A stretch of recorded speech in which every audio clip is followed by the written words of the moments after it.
nome é Humberto, eu sou gerente de marketing da editora Atlas e eu gostaria também de agradecer ao professor Luiz Cláudio Zenoni e ao professor Reinaldo Lima, professores do MBA de Marketing da PUC e idealizadores do projeto Sarau de Marketing, o qual iniciamos hoje a nossa segunda edição. Já é a nossa segunda edição, a primeira foi em maio com o tema de marketing esportivo e hoje o nosso tema é varejo. E aos convidados também, Caio Camargo, editor do blog Falando de Varejo, no ar desde 2008. Deu Caio. Obrigado, Caio. Tô pequeno, hein? Ao Cláudio Fortuna, com 27 anos de experiência em varejo, atualmente é diretor de canais e franquias da DC com material de construção. Ao professor Cláudio Correira, professor do MBA em Marketing da PUC, consultor em varejo, com recentes trabalhos no Bob's, lojas da Swift, mercados de carnes e JBS, entre outros projetos ao longo de 30 anos. Muito obrigado. Professora Cláudia Burranha, autora também da Atlas, é professora da Universidade Federal do Ceará e coordenadora do SPEM, Seminário do Pensamento, Estratégia e Marketing. Professor Edson Zogby, especialista em planejamento de marketing, comunicação, criatividade e inovação. Também é nosso autor, com 30 livros publicados e 35 DVDs didáticos. Professor Rafael D'Andrea, sócio e diretor da Toolbox TM Métricas de Ponto de Venda, empresa de consultoria e pesquisa com atuação nacional em pesquisa de varejo, é professor da pós-graduação em Trade Marketing no INSPER e autor também da nossa editora. E agora eu gostaria de prosseguir com uns pequenos avisos. Para perguntas durante o evento, vocês utilizem o microfone, por favor, para que isso fique gravado. Nós estamos filmando o evento. E quem tiver interesse em adquirir os livros dos autores aqui presentes, a gente tem uma amostra dos livros de todos os autores aqui presentes, e após o sarau, eles estarão no térreo e serão autografados pelos autores presentes, lembrando que haverá um desconto de 10%. E vamos aproveitar para brindar ao sucesso desse evento. Eu espero que todos gostem e que a gente tenha condições de realizarmos próximos eventos tão grandes como esse. Muito obrigado a todos e aproveitem o evento.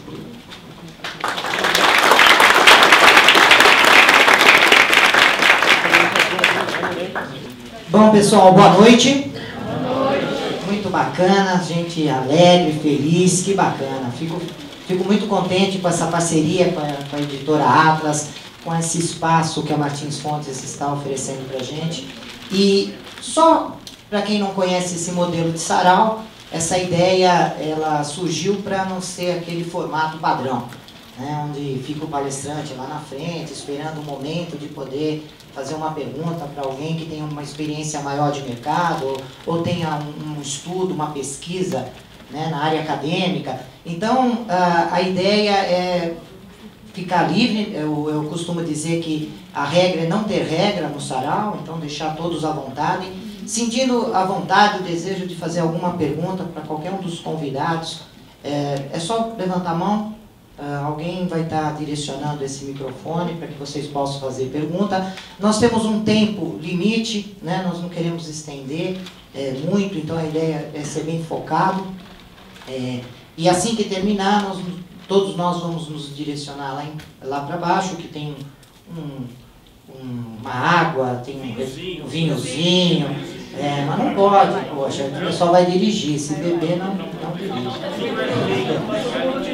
Tá todo mundo de metrô, então tá bom.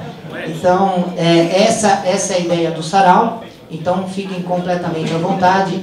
E falar sobre varejo é uma coisa muito interessante, porque é onde as coisas acontecem, é o momento da verdade. As empresas lançam seus produtos, lançam as suas marcas e o ciclo de vida do produto cada vez menor, obrigando o pessoal do varejo a dar conta nesse volume de produtos, esse volume de marcas, cada marca querendo buscar o seu espaço no ponto de venda, cada marca procurando se diferenciar também dos seus concorrentes, e ali no varejo onde tudo acontece, né? Onde as coisas de fato acontecem. Por outro lado, nós temos os consumidores que estão cada vez mais exigentes, né? Eles querem um atendimento diferenciado, eles reclamam, eles opinam. Então, falar sobre as novas arenas do varejo é um tema extremamente interessante, complexo, falando de vários formatos, a necessidade de um trabalho logístico, adaptação às diversas regiões e ações de merchandising, enfim, é um tema bacana. E eu gostaria de começar passando por o meu querido amigo Cláudio Correra, para que ele pudesse falar um pouquinho desses instrumentos, dessas ferramentas, a visão dele sobre essas tendências e desafios que acontecem no varejo. Pode ser? Pessoal, boa noite. Obrigado por ter convidado. É um prazer estar com um grupo e, obviamente, de interessados, né, para falar um pouco de varejo. Alguns ex-alunos aqui do MTI da PUC e tal. Obrigado por ter vindo. Eu tenho uma experiência de varejo, como nasci no varejo, né, e trabalhei um pouco de tempo na indústria e sempre voltado a varejo, como produto e depois como gerente de marketing. Mas nos últimos 30 e alguma coisa, não vou falar um total, né? Eu tenho uma empresa de consultoria, minha sócia, a Elisete, que está aqui também, e a gente tem um foco muito grande em varejo. Vários projetos que a gente fez aí ao longo desses anos todos. O que a gente sente nesses últimos tempos? Uma enorme transformação no varejo, principalmente nos últimos 5, 6 anos, onde a gente teve a felicidade de receber novos consumidores, né, com poder de compra, disponibilidade para poder gastar um pouquinho mais, né, e tudo isso cresceu, mas não teve sustentação, né. Começamos aí com uma queda no ano passado. Esse ano a Copa foi uma tragédia para o varejo, né, principalmente para quem estava em shopping center, né, porque os shoppings fechavam e não abriam. O Rio de Janeiro, então, foi o caos total, porque toda vez que teve jogo no Maracanã era feriado. Então as coisas se complicaram muito. E aí, em seguida, vem eleições. Outra grande complicação, as coisas muito mornas. O que a gente sente hoje no varejo? Uma queda de investimentos, de novos pontos, né? Muitos shoppings que estavam previstos estão aí meio cozinhando em água morna, né? Muitos shoppings com lojas vazias, muitas ruas, né, com lojas vazias. Isso também muito em função do alto custo de pontos, né? Hoje a gente só consegue comercializar pontos muito bons, aí são pontos caríssimos de fundo de comércio e também de aluguel, mas esse ainda tem um espaço, porque nós temos o mercado de luxo vai bem, e alguns outros mercados mais populares nem tanto, né? Então nós temos algumas coisas assim muito interessantes acontecendo. Por outro lado, a gente vê a indústria muito pressionada com custos, não consegue repassar isso em função inflacionária, essas coisas. Temos um problema que todo mundo conhece, a carga tributária, né? E é muito complicada. E a legislação trabalhista nossa, que compromete muito a operação de varejo. E além de comprometer muito, em termos de custos, nós temos uma rotatividade de pessoal muito alta. Nós temos um cliente que tem 1.300 lojas na área de food service e que quando a gente chega a 100% de rotatividade no ano, fica feliz, né? Bate palma, faz festa e tal. Agora, quem que suporta tudo isso? Né? Todos os custos de você formar uma equipe, manter a equipe e tal. E por outro lado, nós temos cliente indústria, que querem ocupar os espaços do varejo. E aí vem as grandes dificuldades, né? Uma delas, uma das primeiras, hoje, né, é custo de logística. Nós temos alguns produtos que chegam a 17%, 18% do custo do produto, o frete para chegar lá, né? Um exemplo são os produtos congelados ou refrigerados, ou coisa assim. Então a gente tem algumas discrepâncias muito grandes, né, e que o consumidor não consegue absorver. E o próprio varejo tem que se adequar a tudo isso. Esse custo de logística é até o ponto de venda ou do ponto de venda até a casa do cliente? Não, até o ponto de venda só. né? Você pega algumas regiões mais distantes... É que nós somos do varejo de material de construção, ainda tem ainda mais um pedacinho, né? Da loja, do depósito até o cliente. Sem dúvida, sem dúvida. Não, e você tem o material de construção, e você tem os móveis também, que além disso você tem a montagem, né? Então você tem uma cadeia aí que demora para chegar no final, tem um custo muito elevado, e cada vez com maior dificuldade de mão de obra para chegar nisso. Então, por exemplo, pegando aí um exemplo de food service, né? Cria-se uma rede ótima de franquias. Você tem lojas no Amapá, tem no Acre, etc. E como que você chega lá?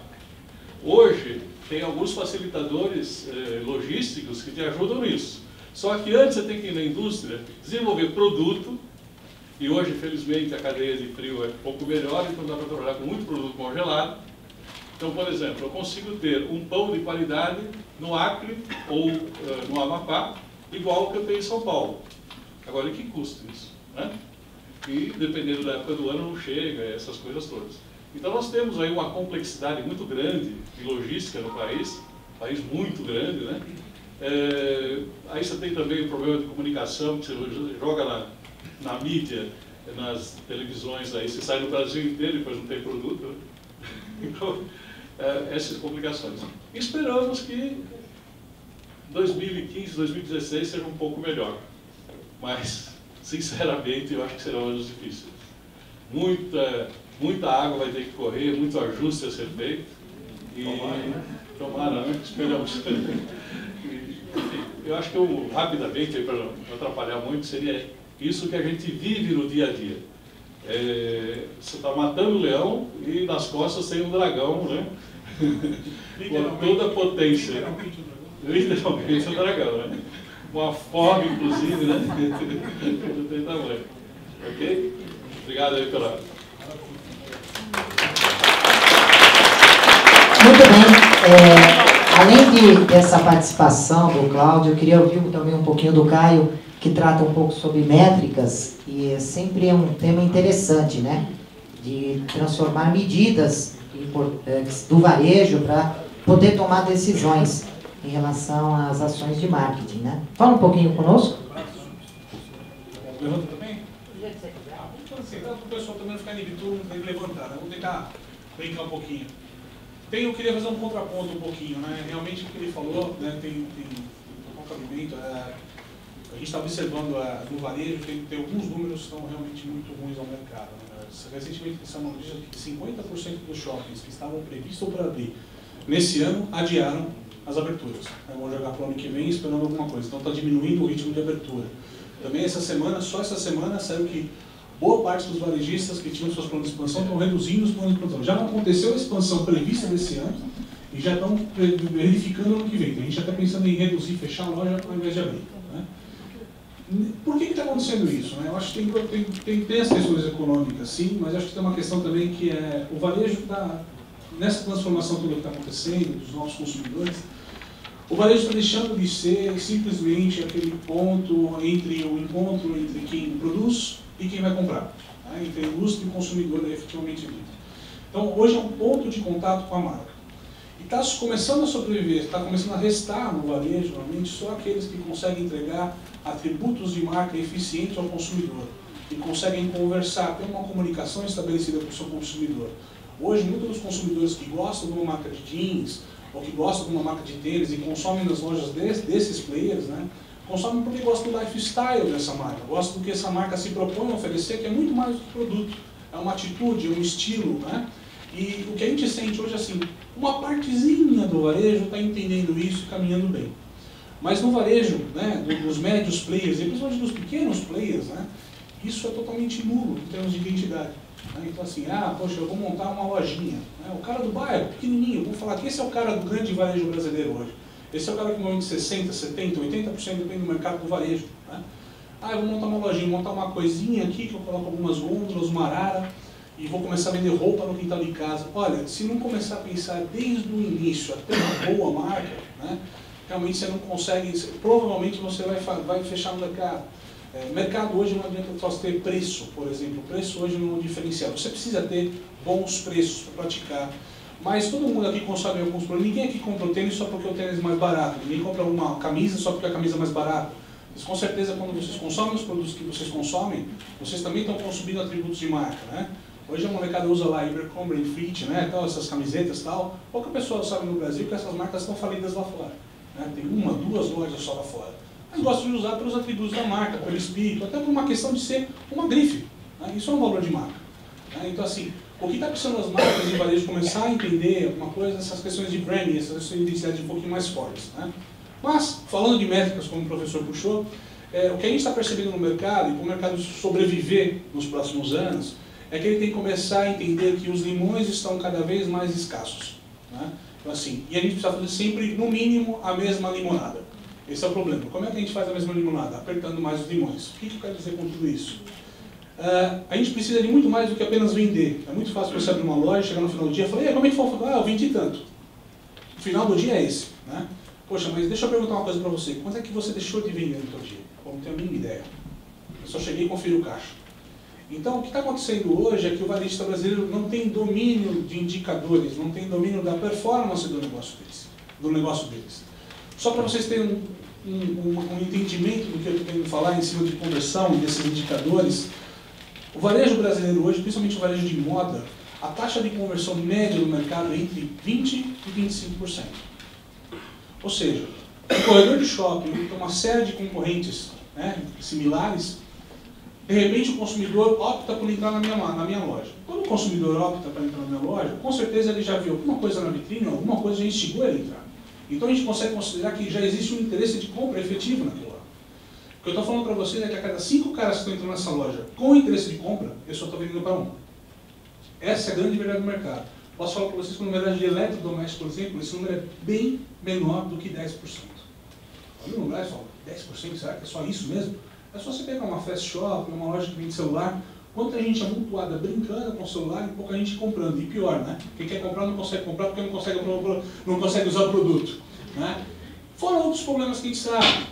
Atendimento, por exemplo, a gente falou de atendimento, mas atendimento, a qualidade de mão de obra no Brasil é terrível, E o problema, o profissional de varejo foi turnover, né? Tipo assim, o profissional no Brasil não vê varejo como carreira.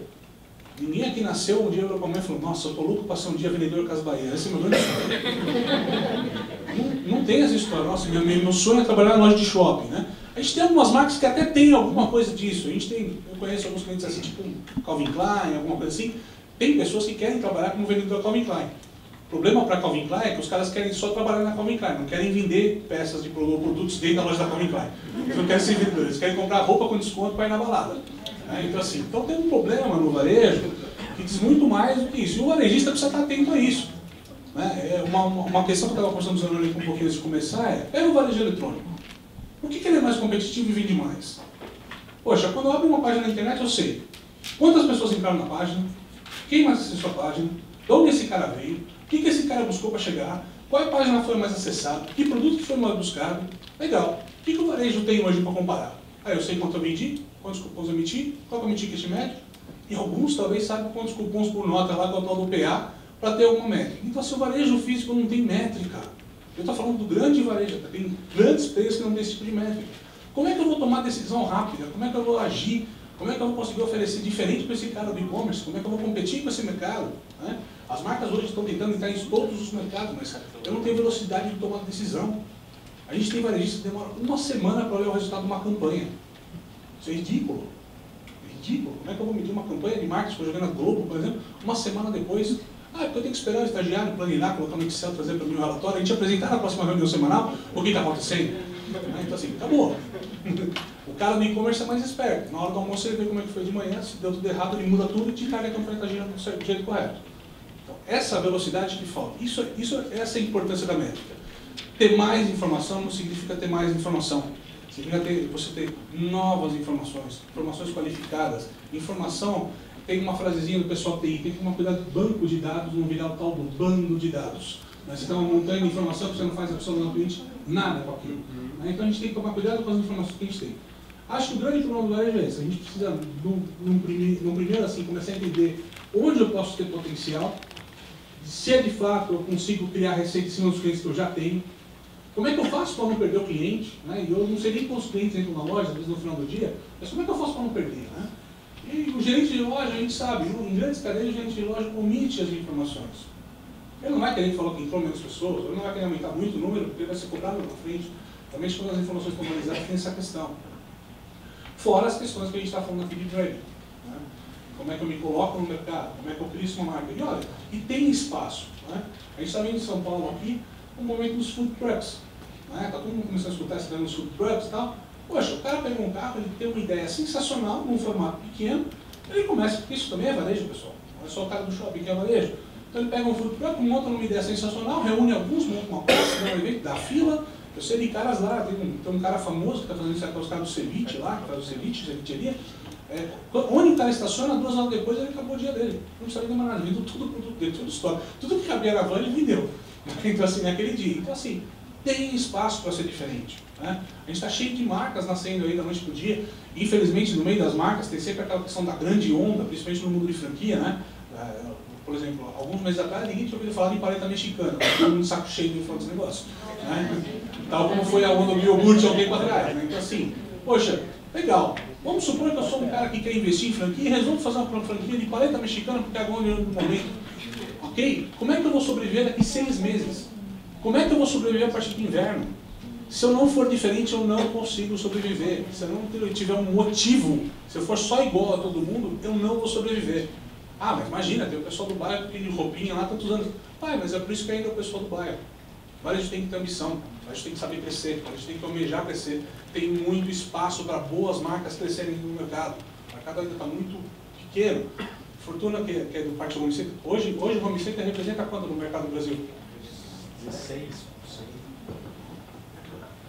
Home Center gira em torno de 16%, uma pulverização enorme. Nós temos 140 mil lojas no Brasil e os 4 grandes players representam 16%, 17%. Os dados poderiam ser melhores se fossem abertos, mas não são. Então são estimativas da Anamaco, que é a nossa associação, e é muito pequeno.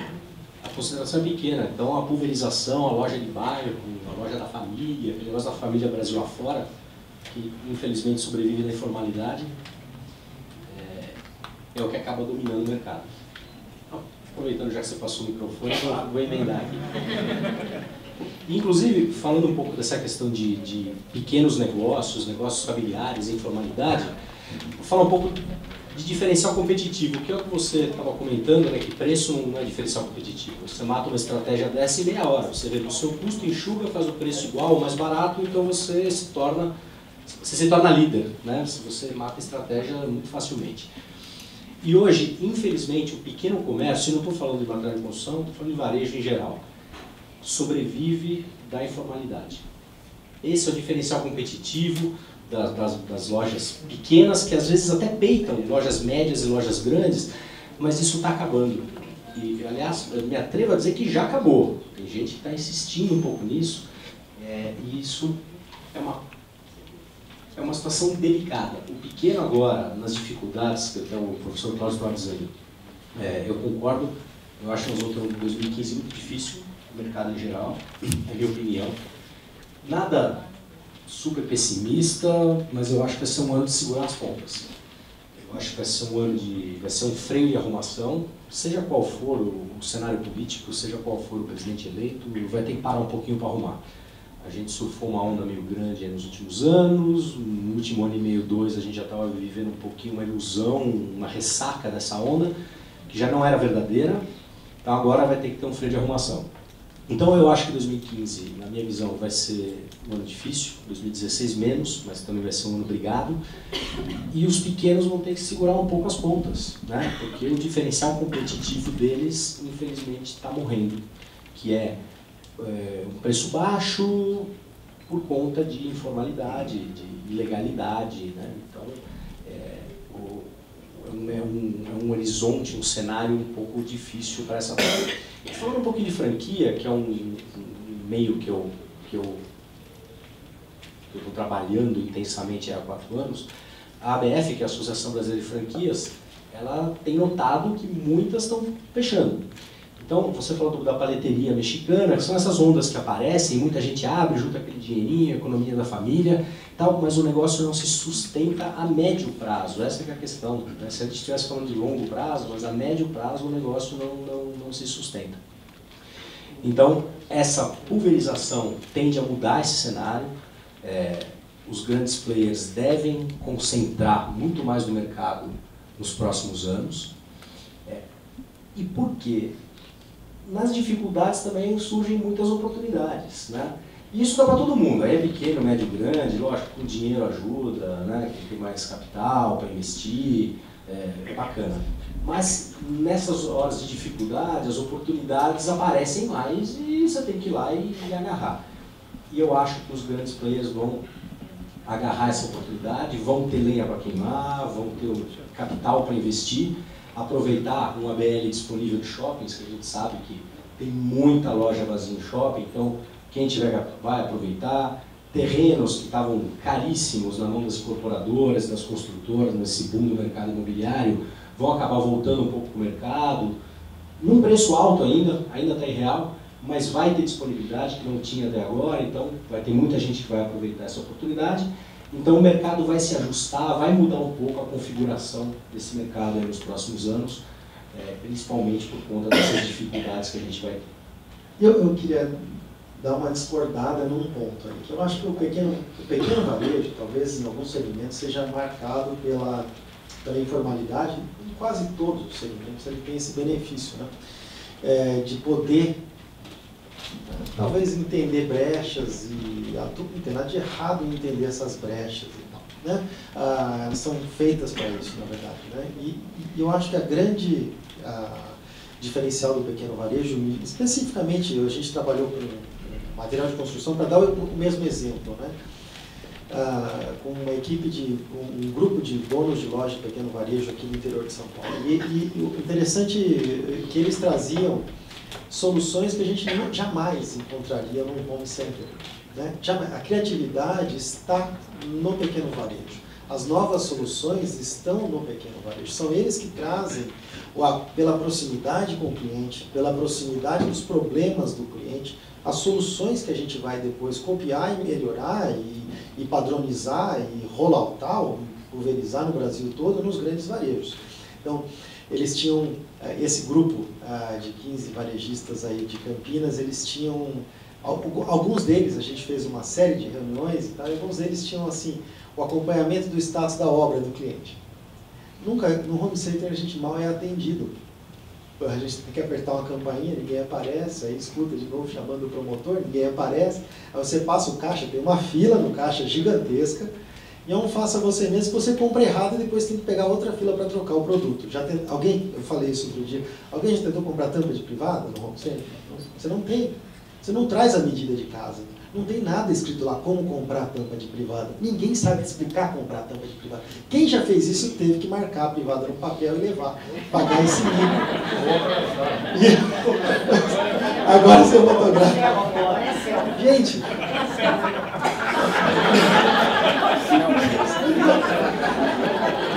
Então assim, em defesa, e a gente tem essa mesma experiência com o pequeno varejo de ração animal, de pet shop, são eles que têm as grandes soluções, os grandes CRMs, né, são os pet shops de bairro. Eu sou, assim, apaixonado pelo pequeno varejo, porque todas as grandes soluções que a gente implementa em consultoria é a formação de mão de obra. Nós vamos ter uma formação de mão de obra rápida, técnica, para trabalhar em varejo.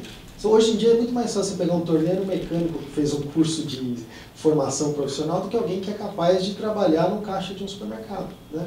Ou como repositor para a indústria dentro de uma loja de alimentos, que é realmente também um dos principais problemas hoje para todo mundo. O varejo alimentar, ele quer o repositor financiado pela indústria, e esse profissional não é profissional, é um bico, né? Isso é tratado como bico. Então a formação de MBAs, todo mundo aqui, né, dá aula em MBA, aluno de MBA, de graduação, tem disciplina de varejo, mas no âmbito técnico tem muito pouco. Eu não conheço uma formação de repositores, um curso de formação de caixa, né, não tem esse tipo de abastecimento de mão de obra rápido. E à medida que a gente desenvolver esse público para trabalhar no varejo, essas grandes ideias elas vão encontrar as condições ideais para que se desenvolvam, né? E sem dúvida nenhuma a gente precisa encontrar essas alternativas para dar suporte. Esse que é o grande celeiro de criatividade no varejo do Brasil.